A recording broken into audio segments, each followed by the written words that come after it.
چھوٹے کی کوشش سے بدمزگی کسی حد تک دور ہوئی تھی کہ شاہدہ نے جو اس کی مدد کر رہی تھی سب کھایا پیا اگلنا شروع کر دیا۔ اب دونوں بھائیوں نے مناسب خیال کیا کہ چلا جائے۔ چنانچہ استاد کی تحویل سے سائیکلیں لے کر وہ ہیرا منڈی کی گلیوں میں دیر تک بے مقصد گھومتے رہے، مگر اس آوارہ گردی کے باوجود ان کی کوف دور نہ ہوئی۔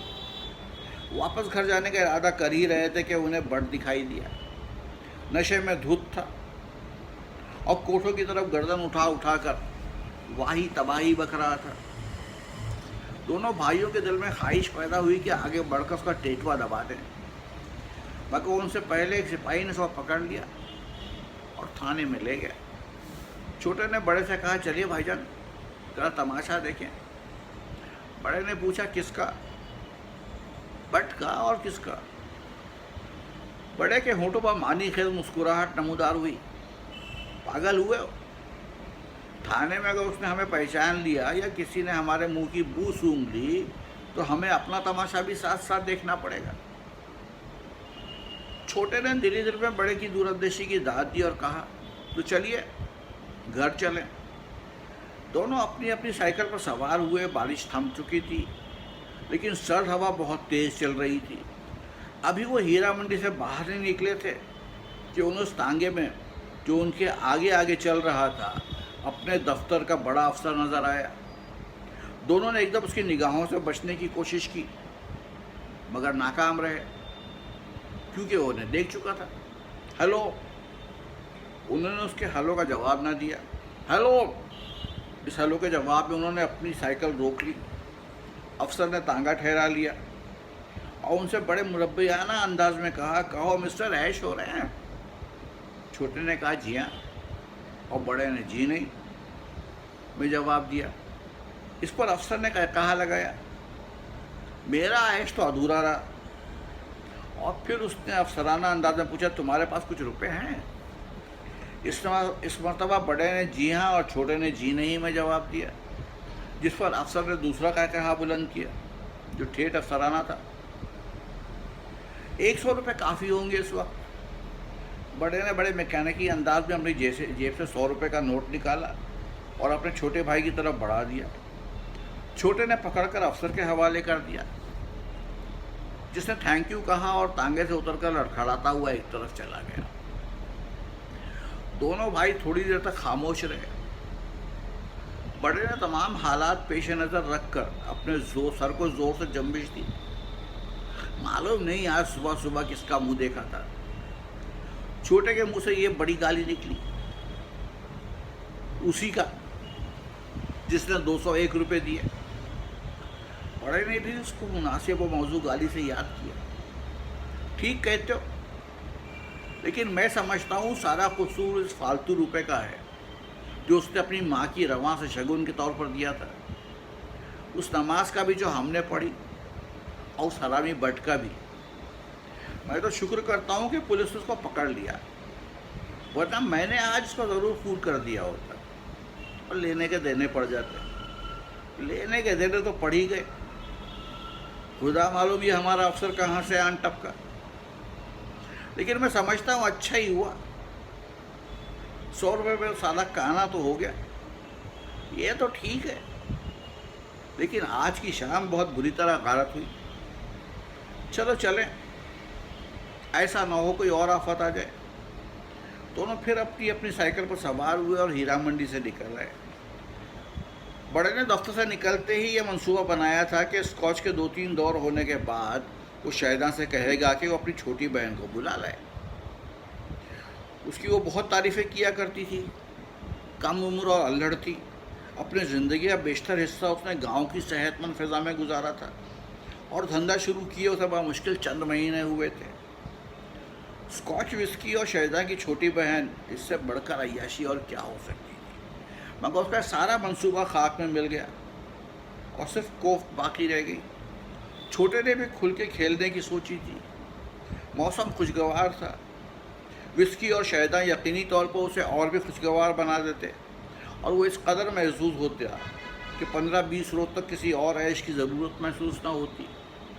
مگر سارا معاملہ چوپٹ ہو گیا۔ دونوں کے سر بھاری اور دل کڑوے کسیلے تھے. دونوں کی ہر بات الٹی ثابت ہوئی تھی. اسکاچ کی پہلی بوتل بٹ پان فروش کے لیے اڑا، دوسری سڑک کے پتھروں پر ٹوٹ کر بہہ گئی، تیسری عین اسی وقت داغ مفاقت دے گئی جبکہ سرور گٹ رہے تھے. چوتھی کفایت کی خاطر دیسی منگوائی تو اس میں آدھا پانی نکلا اور 100 کا آخری نوٹ افسر نے ہتھیا لیا. بڑے کی کوف زیادہ تھی، یہی وجہ تھی کہ اس کے دماغ میں عجیب عجیب سے خیال آ رہے تھے.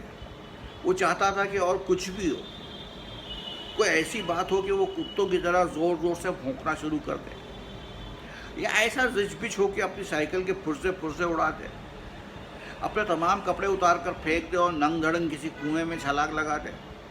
جس طرح حالات نے اس کا مذائقہ اڑایا تھا اسی طرح وہ ان کا مذائقہ اڑانا چاہتا تھا. مگر مصیبت یہ تھی کہ وہ حالات پیدا ہو کر وہیں ہیرا منڈی میں وفات پا گئے تھے. اب نئے حالات اور بھی ایسے حالات کیسے پیدا ہوں جن کا وہ حسب منشا مذائقہ اڑا سکے، اس کے متعلق سوچنے سے وہ خود کو آر ہی پاتا تھا. ایک صرف گھر تھا جہاں وہ لحاف اوڑھ کر سو سکتے تھے، مگر خالی خلی لحاف اوڑھ کر سو جانے میں کیا رکھا تھا. اس سے بہتر تو یہی تھا کہ 100 کے 2 نوٹوں میں چرس ملا تمباکو بھرتے اور پی کر اڈا غفیر ہو جاتے، اور صبح اٹھ کے شگن کے 1 روپے کا کسی پیر فقیر کے مزار پر چڑھاوا چڑھا دیتے. سوچتے سوچتے بڑے نے زور کا نعرہ بلند کیا، حد تیری ایسی کی تیسی. چھوٹے نے گھبرا کر پوچھا، پنکچر ہو گیا؟ بڑے نے چھجلا کا جواب دیا، نہیں یار، میں نے اپنا دماغ پنکچر کرنے کی کوشش کی تھی. چھوٹا سمجھ گیا، آپ جلدی گھر پہنچ جائیں. بڑے کی جھجلاہٹ میں اضافہ ہو گیا، وہاں کیا کریں گے؟ بطخوں کے بال مونڈیں گے؟ چھوٹا بے اختیار ہنسنے لگا. بڑے کو ہنسی بہت ناگوار گزری. خاموش رہو جی. دیر تک دونوں خاموشی سے گھر کا فاصلہ طے کرتے رہے. اب وہ سڑک پر تھے جو لوہے کی زنگ آلود چادر کی طرح پھیلی ہوئی تھی، اور ایسا لگتا تھا کہ ان کی سائیکل کے پہیوں کے نیچے ہولے ہولے کھسک رہی ہے. بڑے نے جب اپنے سرد ہاتھ منہ کی بھاپ سے گرم کی اور کہا، سخت سردی ہے، تو چھوٹے نے ازراہ مذاق پوچھا، بھائی جان وہ اس کی کہاں گئی؟ بڑے کے جی میں آئی کہ چھوٹے کو سائیکل سمیت اٹھا کر سڑک پر پھینک دے، مگر اس قدر کہہ سکا، جہنم میں جہاں ساری شام غلط ہوئی وہاں وہ بھی ہوئی. یہ کہہ کر وہ بجلی کے کھمبے کے ساتھ کھڑا ہو کر پیشاب کرنے لگا. اتنے میں چھوٹے نے آواز دی، بھائی جان وہ دیکھیے کون آ رہا ہے. بڑے نے مڑ کر دیکھا، ایک لڑکی تھی جو سردی میں ٹھٹھرتی کانپتی قدموں سے راستہ ٹٹولتی ان کی جانب آ رہی تھی. جب پاس پہنچی تو اس نے دیکھا کہ اندھی ہے.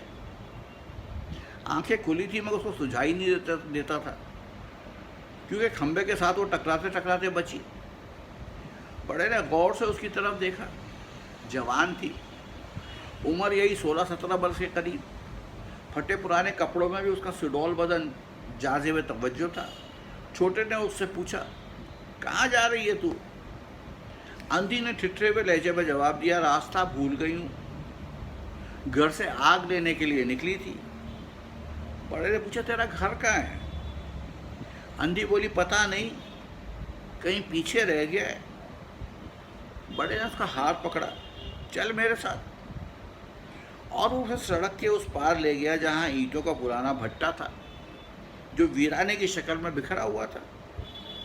اندھی سمجھ گئی کہ اس کو راستہ بتانے والا اسے کس راستے پر لے جا رہا ہے، مگر اس نے کوئی مزاحمت نہ کی. شاید وہ ایسے راستوں پر کئی مرتبہ چل چکی تھی. بڑا خوش تھا کہ چلو کوف دور کرنے کا سامان مل گیا. کسی کی مداخلت کا کھٹکا بھی نہیں. اوور کوٹ اتار کر اسے زمین پر بچھایا اور وہ اور اندھی بیٹھ کر باتیں کرنے لگے. اندھی جنم کی اندھی نہیں تھی. فسادات سے پہلے وہ اچھی بھلی تھی، لیکن جب سکھوں نے اس کے گاؤں پر حملہ کیا تو بھگدڑ مچ گئی. اس کے سر پر گہری چوٹ لگی جس کے باعث اس کی بصارت چلی گئی. بڑے نے اوپر دل سے اس سے ہمدردی کا اظہار کیا اور اس کے ماضی سے اسے کوئی دلچسپی نہیں تھی. 2 روپے جیب سے نکال کر اس نے اس کی ہتھیلی پر رکھے اور کہا، کبھی کبھی ملتی رہا کرنا، میں تمہیں کپڑے بھی بنوا دوں گا۔ اندھی بہت خوش ہوئی۔ بڑے نے جب اس کو اپنی روشن آنکھوں اور پھرتیلے ہاتھوں سے اچھی طرح ٹٹولا تو وہ بھی خوش ہوا۔ اس کی کوفت کافی حد تک دور ہو گئی، لیکن ایک دم اسے اپنے چھوٹے بھائی کی پیچی ہوئی آواز سنائی دی، بھائی جان، بھائی جان۔ بڑے نے پوچھا کیا ہے؟ چھوٹا سامنے آیا، بڑے خوفزدہ لہجے میں اس نے کہا 2 سپاہی آ رہے ہیں۔ بڑے نے ہوش و حواس قائم رکھتے ہوئے اپنا اوور کوٹ کھینچا جس پر اندھی بیٹھی ہوئی تھی۔ جھٹکے سے وہ اس خندق میں گر پڑی جس میں سے پکی ہوئی اینٹیں نکال دی گئی تھی۔ گرتے وقت اس کے منہ سے بلند چیخ نکلی، مگر دونوں بھائی وہاں سے غائب ہو چکے تھے۔ چیخ سن کر سپاہی آئے تو انہوں نے بے ہوش اندھی کو خندق سے باہر نکالا۔ اس کے سر سے خون بہہ رہا تھا۔ تھوڑی دیر کے بعد وہ ہوش آیا تو اس نے سپاہیوں کو یوں دیکھنا شروع کیا جیسے وہ بھوت ہیں۔